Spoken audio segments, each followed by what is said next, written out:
sobat semuanya, di samping Pak Raka ini mempunyai koleksi-koleksi meteorit, ternyata beliau juga punya koleksi wesi aji. Nah, kalau boleh dibilang itu keris langka. Nah, ini tadi diambil sama beliau. Nah, coba kalian perhatikan ini. Kalau ini dilihat dari kesan luarnya saja sudah kayak apa ya? Bagus sekali. Ini kalau boleh dibilang adalah warangka Madura. Oh ya Pak Rakai.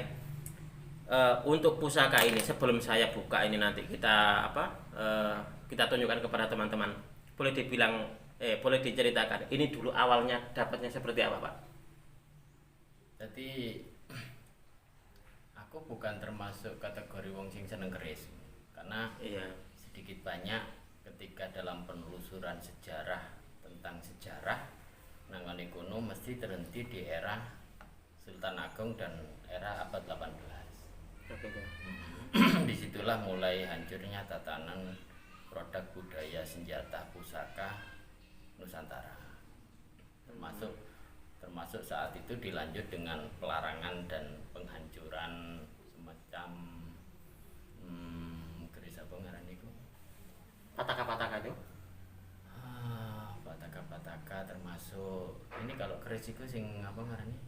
Sundang. Oh, keris Sundang itu. Baru kemudian di era apa namanya setelah Sultan Agung itu baru kemudian mulai diproduksi lagi Sundang dengan kualitas yang berbeda untuk mempertahankan budaya bentuknya. Oh gitu. Tapi tidak mampu mengembalikan yang seperti awalnya. Ini sudah lama Pak? Iki kira-kira hampir 5 tahun kan? Hampir 5 tahun. Dan ini didapatkan beliau dari seorang pengusaha, dari temen yang dimintain keluarganya untuk wis pokoke iki ditokno teko omah. Oh gitu. Karena si istri bos si tua iku nek delok iki selalu eling bojone. Oh gitu. Jadi istrinya yang pemilik ini dulu karena kan ditinggal meninggal ya. Orangnya meninggal. Kalau melihat keris ini itu teringat suaminya gitu guys. Soalnya suaminya paling seneng ngutang keris iki. Ini adalah kelangenan dari suaminya tadi gitu guys. Oh gitu. Seorang bos besi tua paling terkenal di Surabaya. Paling terkenal di Surabaya. Seorang mungkin langsung kenal jenenge. Oh gitu. Iya. Dan ini adalah kelangenan beliau. Dan sayangnya gagangnya dirubah. Oh gagangnya dirubah. Diganti. Oh ya, Pak Rakyat tadi bilang katanya ini pernah masuk di 25 jenis keris langka Madura di waktu pameran Solo tahun berapa dia? Tahun 2000 berapa gitu ya? Oh gitu ya. Insya Allah nanggone majalah saya ono bene ya. Oh di majalah ini berarti pernah masuk di majalah? Masuk keris di majalah termasuk 25 keris langka Madura sepuh. Keris sepuh Madura sing langka. Nah, kalian juga penasaran kan seperti apa kerisnya ini? Boleh Pak ini dibuka. Dari aksen keluarnya saja saya sudah bisa merasakan ini sobat bahwa keris ini dia punya sebenarnya itu kayak apa ya?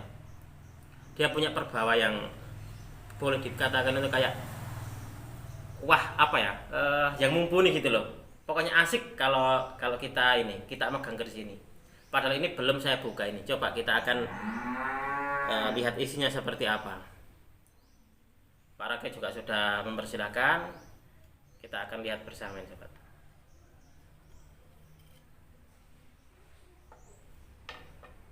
Nah, coba kalian perhatikan ini sobat. Di sini ada pamor. Nah, di tepian ini seperti ini. Ini namanya, kalau Pak Rakyat sendiri tahu ini pamor apa Pak namanya Pak? Apa? Pamor untu walang. Untu walang. Oke. Ini adalah pamor untu walang. Lalu ini ada bulat-bulatannya ini sobat. Nah, di sini di tengah bila ini sama di sini di bagian sor-soran. Ini kalau di babakan tulisan aji menyebutnya pamor apa Pak? Puser gitu nggih. Pamor puser gitu ini sobat. Dan ini bolak-balik. Nah, dan di tengahnya ini sobat, ini adalah ada pamor namanya pamor Dadung Muntir. Ini. Coba kalian perhatikan ini. Nah, sangat masuk akal sekali kalau keris ini memang pernah masuk di sebuah majalah keris-keris pameran Solo. Nah, karena apa? Karena ini memang kalau boleh dibilang ini adalah keris yang istimewa, Pak. Saya punya keris yang seperti ini, dalam artian keris ini punya harum tersendiri. Saya punya, Pak, di rumah. Dan ini ada ciri khasnya gitu loh. Iki kesengajaan apa enggak gak ngerti. Memang sengaja ujungnya terbelah dua apa memang karena korosi? Kalau Gak ngerti. ini, Pak, G. Coba kalian perhatikan ini. Mungkin kurang begitu. Kayak no media hitam. Apa kaos, ini? Kaos sampean. Pas nang ngene kaos sampean. Sampean ngedek kaos. Biar ini, biar dibalik saja ini apa kameranya biar sobat semua juga melihat. Nah, ini. Nang kaos. Pas nang kaos. Nah, itu ketok ujungnya ketok. Nah, ini. Apa itu karena korosi atau apa?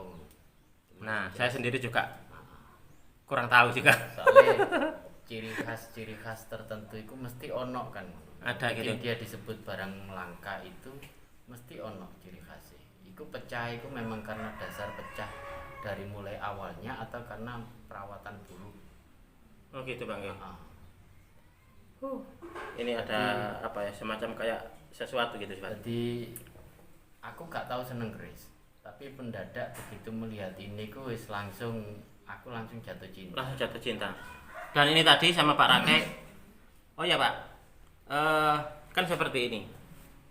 Kita apabila ingin katakanlah merasakan sebuah tuah dari pusaka tersebut, apakah setiap orang bisa? Bisa. Jadi gini, kita harus tahu pertama iki barang enom apa enggak, iki sing wis putranan apa sing orisinil. Nek iki barang orisinil bisa dibayangkan kumpul-kumpul nek bahasa perkerisian kan ini tangguh apa kan tangguh apa, eranya siapa bari bahasane ngono. Dan ini nek wis kene mengerti data itu sebenarnya bisa membayangkan orang-orang sebelum kita yang memelihara ya. Sebelum kita yang memelihara kan ada si A, si B, si E, Pak ini, Pak itu, Pak ini dan itu yang. Nah, mereka mampu menjaga barang yang sekian ratus tahun itu utuh sampai sekarang. Masa kita nggak punya semangat yang sama seperti mereka? Ini syarat pertama. Menjaga kelangsungan dia bisa bertahan kalau perlu lebih lama daripada era yang sudah berjalan. Semangat itu harus ada dulu. Ini akan aku jaga sampai sekian ratus tahun bahkan sampai anak turun dari bahasanya. Iya. Semangat itu harus ada, makanya dipahami cara pemeliharaan. Bukan karena esoteris atau khodam dan manfaat itu nomor 27. Iya. Nomor 27. Kita menghargai produk masa lalu karena ini punya rekam sejarah dan karena sampai disebut di dalam kalangan para tosan aji bahwa ini termasuk kategori jenis keris langka. Keris langka di Madura termasuk di wilayah Jawa ya. Jadi keris langka yang kecenderungan ini dimiliki oleh sosok siapa-siapa itu kan mesti punya rekaman itu. Nah, ketika semangat itu kita punya, yang pertama untuk ikut menjaga ini sampai sekian ratus tahun ke depan. Apa enggak kepingin sampai menjangkau sapa ae wong sing pernah merawat ini. Ngekei penghormatan lah, matur suwun rek produk yang sebagus ini bisa terjaga sampai ini ketika dirawat oleh orang sebelum aku. Nah, kita tinggal melanjutkan dengan metode-metode yang sekarang. Ya apa caranya ngerawat keris sing lebih bagus, kiranya bilahnya nanti lebih utuh, rangkanya dan seterusnya itu enggak bergeser, enggak berganti dan seterusnya itu. Itu PR kita sebenarnya. Ya. Semangat ini yang pertama harus dimiliki, baru nanti urusan yang lain-lainnya apakah esoterisnya nanti itu akan muncul pengaruh manfaat yang dijanjikan dalam pemahaman tentang tangguh ini untuk ini itu apa yang muncul itu no comment dan itu nomor 27. Iya. Tapi sak bodoh-bodohne uang bari bahasane ngono. Ketika dia dihadapkan dengan keris yang biasa dengan keris yang tidak biasa, ya pasti sok merasakan titik-titik olah ngono sampai gitu. Iya. Oh, nang ngene kono, merasa moro-moro kulit kene menjadi tebal, apa moro bedone kene menjadi longgar atau merasa kok awakku dadi ndasku malah enteng ini ya. Nah, itu masing-masing itu kan cuman orang harus jujur kan. Orang harus jujur untuk itu. ben kita bisa menilai sesuatu itu lebih objektif. Jadi gak melulu wah ini kayak gini ngono kayak sing ngatur benda kan enggak masih nyekel benda sing gampangane ngene. Tujuannya untuk kemakmuran, untuk keselamatan dan macam-macam. Nek wong sembrono kan ya repot. Nggih. Coba akan saya balik ini videonya biar kalian juga bisa melihat lebih detail. Istimewanya keris ini itu apa? Nah, sobat semuanya coba nih kalian perhatikan ini untuk bilahnya. Di gonjonya ini dia ada pamornya. Nah, dia ada pamornya. Dan di bilahnya ini ada 3 pamor. Kalau boleh dibilang itu tripamor ya. Kalau ini ada pamor pusar kalau nggak salah, pusar bumi itu mungkin. Terus ini dia pamornya untuk walang, dan dia kalau yang ini di tengah ini adalah dadung muntir. Kalau boleh dibilang ini memang pusaka istimewa sekali loh ini. Nah ini, dan ini bertangguh Madura sepuh Pak nggih. Dan pusaka ini pernah masuk di majalah karena pernah dipamerkan. Keris Singosarian.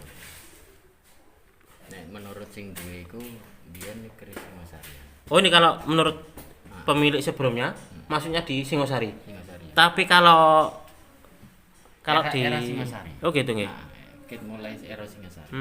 Gitu. Tapi tadi ini Pak, untuk pamerannya katanya ini masuk di Madura. Di keris Madura 25 keris langka Madura.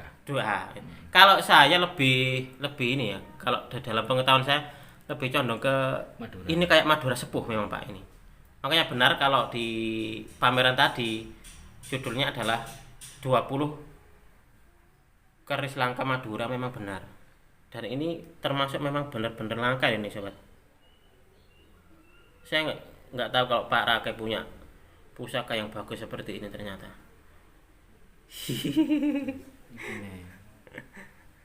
Asik sekali ini sobat. Jangan-jangan ini nanti habis video ada yang nanya ini, Pak itu dimaharkan nggak gitu. Gimana Pak, dimaharkan apa enggak ya? Enggak. Kalau ini sobat kalau di Pak Raka itu sama dengan Pak Rahmat.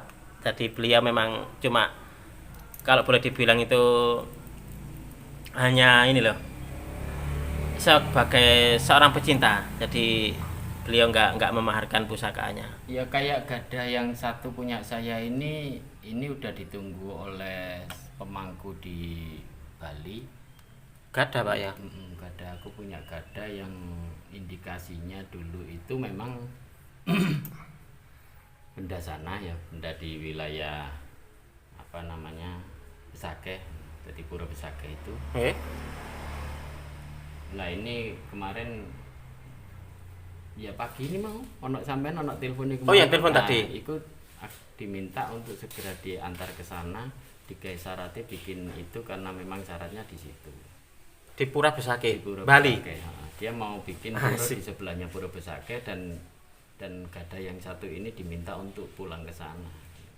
Oh gitu. Karena kalau kenapa Pak disuruh pulang ke sana? Apa tadinya ya, memang bareng sana? Ya sing jenenge pemangku mesti punya kemampuan lebih ya. Dia punya bahasa, dia bisa menangkap bahasa-bahasa yang mungkin tidak dipahami oleh orang lain ya. Dia nyambungnya ke benda yang ada di tempat saya. Oh gitu. Iku reaksine teko teko videone Mas Tony utawa dari informasi yang dia dapat sendiri kan nggak ngerti. Cuman intinya dalam minggu ini ya dia harus berangkat ke sana. Entah apa yang nanti terjadi di sana kan belum tahu.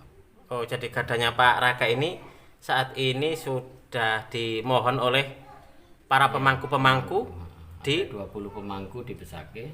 Dan satu pemangku utamanya.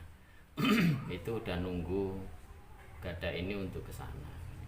Gada yang mana, Pak? Yang pernah saya review mungkin? Yang belakang. Oh di belakang ya? Gada-gada kecil. Oh gada-gada kecil. Nah, cuman itu ceritanya menurut mereka, menurut beliau Gada ini punya pemangku lama yang ada kaitannya dengan Majapahit dan Gunung Agung. Oh gitu. Jadi sebelum dimohon ke Pak Rakai, beliau melakukan penelusuran secara Bisa jadi seperti itu karena spiritual. dia menyebut bahasa Majapahit dan Gajah Mada mungkin kan gitu. Oh keren Dia sekali. menyebut bahasa dua itu Majapahit dan Gajah Mada, dan itu dalam proses itu dia menyebutkan, saya termasuk, dia menyebutkan begitu, dirinya termasuk orang yang menjadi pemangku untuk pura yang ada di bawah laut. Pura yang Pura ada di bawah. Majapahit yang ada di bawah laut. Oh, Seperti itu. Nah, itu. iya. Nah, urusan pura saya kan awam. Nggih. Nek urusan godo saya kan ada kan. Nggih. Sakarepmu lah wis ngono. Berarti dimohon ke sana Pak nggih. Di mahari boleh katakan aja itu. Di mahari saya nggak ngerti, nggak ada komitmen seperti itu. Yang jelas hotel sudah disiapkan, terus akomodasi sudah disiapkan, mungkin kita dijemput nantinya. Oh gitu. Iya. Dalam minggu ini. Dalam minggu ini. Keren sekali. Bahkan kalau saya bilang hari ini berangkat ya berangkat, karena saya masih harus menyelesaikan PR dulu. Ini tadi kalau boleh dibilang sobat, saya kesini tadi Pak Raka itu menerima sebuah telepon ngomong-ngomong masalah gada. Mungkin gada yang ini tadi mungkin Pak ya? Iya kan. Mungkin kalau Pak Raka hari ini nggak ada saya mungkin ya Pak ya? Nggak ada saya mungkin berangkat mungkin sudah ya? Paling tidak besok lah. Oh gitu. Kan sih kudu rapid test dulu. Oh gitu. Oke. Jadi penasaran nih Pak, gada yang mana kira-kira? Bisa ditunjukkan nggak ya? Yang di belakangnya. Di belakang saya? Di belakang di